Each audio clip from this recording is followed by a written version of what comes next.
In the twilight years of the 16th century, long before the birth of the United States of America, England decided it was high time that they had their own slice of the New World pie.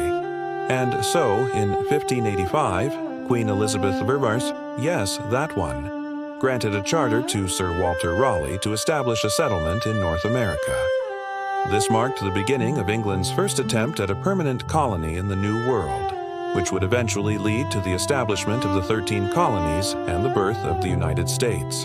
But this first colony, which became known as Roanoke, would end up being a mysterious unsolved mystery, quite literally disappearing from the face of the earth. So what happened to the people of Roanoke? So we get it. You're sitting there thinking, okay, if Roanoke was established in 1585, why are we talking about it happening in the late 16th century? Well, because it was. There were 2 attempts made to set up the colony. The first one didn't go so well, but more on that later. Anyway, the second attempt took place in 1587 when over 100 settlers arrived on the island, which is located off the coast of present-day North Carolina. The group consisted of men, women, and children who were ready to start their new lives across the Atlantic. Among them was Governor John White, who was tasked with overseeing the establishment of the colony. Also included in the mix was his daughter and son-in-law, as well as future U.S. President and Founding Father Thomas UOU. Yes, that one. Anyway, they all arrived hoping to create a thriving community that would serve as a model for future English colonies in America. However, their dreams of creating a utopian society were quickly dashed by the harsh realities of life in the New World. See, the settlers soon realized that the island they had landed on had already been inhabited by the indigenous Croatan people. The leader of the Croatan tribe was a man named Winyina, and he wasn't too happy about these interlopers setting up shop on his land.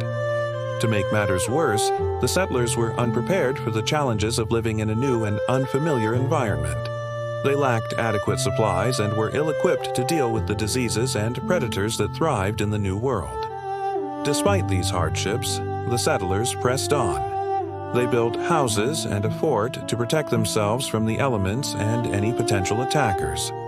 And they formed alliances with some of the local tribes, including the Croatan. Governor White, realizing the importance of maintaining peaceful relations with the indigenous peoples, worked to establish good relations with the local tribes, believing that their knowledge of the land could be invaluable to the survival of the colony. However, not everyone shared his optimism. Some settlers chafed under the harsh conditions and longed for the comforts of their homeland. Tensions grew, and the colony teetered on the brink of collapse. In 1589, White sailed back to England to resupply the colony, leaving behind his daughter and son-in-law to help govern in his absence. Upon his return, he hoped to find a thriving settlement ready to embrace its new English overlords. Instead, he found nothing but an abandoned fort and a handful of rotting corpses. Upon his arrival back at Roanoke, White found no sign of the settlers. The houses were empty, the fort dismantled, and no bodies were found. The only clue to their whereabouts was a single word carved into a wooden post: CROATOAN. This cryptic message has puzzled historians for centuries. Was it a farewell message left by the settlers before they departed, or was it a warning of the dangers that lay ahead? Before we move on, let's take a quick moment to talk about the real Roanoke.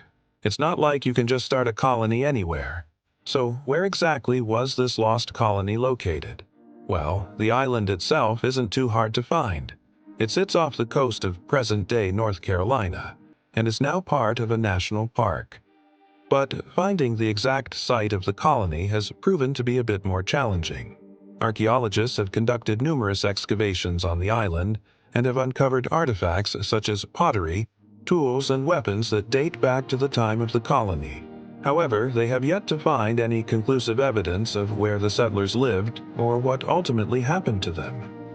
As for the meaning of that fateful carving, CROATOAN, there are several theories. One popular theory is that the settlers left the island and integrated with the local Croatoan tribe. This theory is supported by the fact that the word CROATOAN is spelled in a way that would have been familiar to the settlers. Additionally, some historians believe that the settlers may have been suffering from a disease that caused them to carve strange symbols or messages into trees. However, there is no evidence that the settlers joined the CROATOAN tribe, and no record of the tribe's population suddenly increasing after the settlers disappeared. Moreover, if the settlers had integrated with the local population, it seems unlikely that they would have left behind such a clear clue to their whereabouts. Another theory is that the settlers were killed in a conflict with the indigenous peoples. This theory is supported by the fact that the fort was found dismantled and without its weapons. However, this theory is contradicted by the lack of any bodies or signs of a struggle. If the settlers were indeed killed, it's likely that their bodies would have been found along with other evidence of a violent struggle. A third theory is that the settlers abandoned the colony due to disease, starvation, or a combination of both. This theory is supported by the fact that the settlers were ill-equipped to deal with the challenges of living in a new environment, and that some of them had already died by the time White returned to the colony.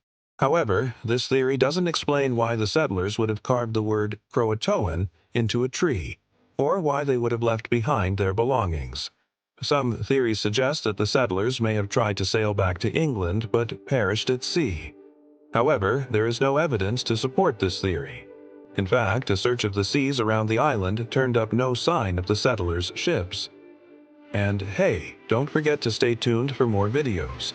We've got plenty more historical tales waiting for you. Over the years, many explorers and settlers have searched for the lost colony of Roanoke. Perhaps the most famous was John Smith, who led an expedition to the area in 1607 to try to find the missing settlers. Smith's search was unsuccessful, but his writings about the colony helped to keep the mystery alive. In the 19th century, as interest in the colony grew, several groups set out to find the lost city. These expeditions were often led by amateur archaeologists who were more interested in publicity than scientific discovery. One of the most ambitious of these expeditions was led by lawyer and explorer Edward King in 1824. King's team excavated several sites on Roanoke Island and uncovered artifacts that they believed dated back to the colony. However, these artifacts were later found to be fakes planted by King himself, who was trying to drum up business for his law firm. Despite the setbacks suffered by previous searchers, the mystery of the Roanoke colony continued to captivate the public imagination. And in recent decades, a number of new theories have emerged. Some have suggested that the settlers were victims of a disease outbreak, while others have argued that hostile Native Americans attacked them.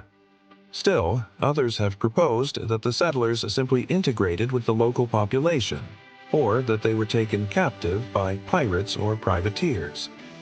While none of these theories have been proven, researchers are continuing to search for answers. In recent years, archaeologists have used new techniques to excavate sites on Roanoke Island and nearby areas. They've uncovered artifacts such as pottery, tools, and weapons that shed light on the daily lives of the settlers. However, they have yet to find any conclusive evidence of what happened to the colony. One of the most exciting developments in the search for the lost colony came in 2012 when underwater archaeologist Mark Wild and his team discovered the remains of a ship believed to have been part of Sir Francis Drake's fleet. The ship, which was found off the coast of Nag's Head, North Carolina, was equipped with cannons and other armaments, suggesting that it was a warship. While the ship's discovery did not directly provide any information about the fate of the settlers, it did offer clues about the naval history of the area. Despite the lack of concrete evidence, the mystery of the Roanoke colony continues to captivate the public imagination, and it remains one of the most enduring mysteries of early American history. So, what do you think happened to the settlers of Roanoke? Do you believe they were victims of a disease outbreak, an attack by Native Americans, or did they simply vanish into thin air? Let us know your thoughts in the comments section below. And as for us, we'll keep searching for answers to this and other historical mysteries. So be sure to stay tuned for more updates. Until then, remember to stay curious and keep asking questions. After all, it's through our curiosity and desire for knowledge that we uncover the hidden secrets of our past.